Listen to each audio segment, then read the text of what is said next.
જય શ્રી કૃષ્ણ. હર મહાદેવ.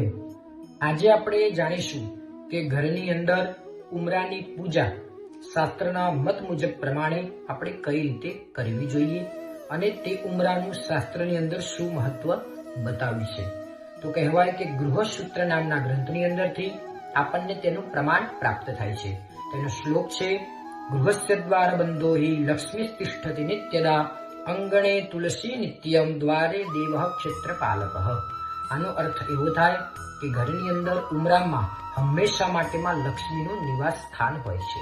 ત્યાંથી આગળ કહેવાય કે ઘરના આંગણામાં તુલસી હોય છે, તે જ રીતે ઘરના ઉમરામાં ક્ષેત્રપાલ દેવનો વાસ હોય છે તેવું શાસ્ત્રની અંદર બતાવ્યું છે.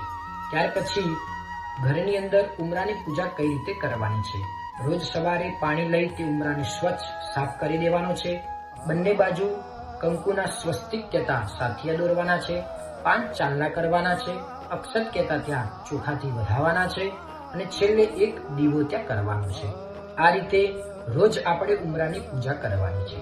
ત્યાંથી આગળ કહેવાય કે ઉમરા ઉપર આપણે શું ન કરવું જોઈએ. તો કહેવાય કે ઉમરા ઉપર સૌપ્રથમ આપણે બેસવું ના જોઈએ, ત્યાં પગથી ઠેસ ના વાગવી જોઈએ. છેલ્લે કહેવાય કે કચરો કે ગંદી વસ્તુ હોય તે આપણે તેના નજીક ના રાખવી જોઈએ.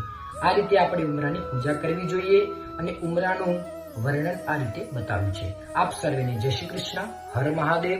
નમઃ ચંડી.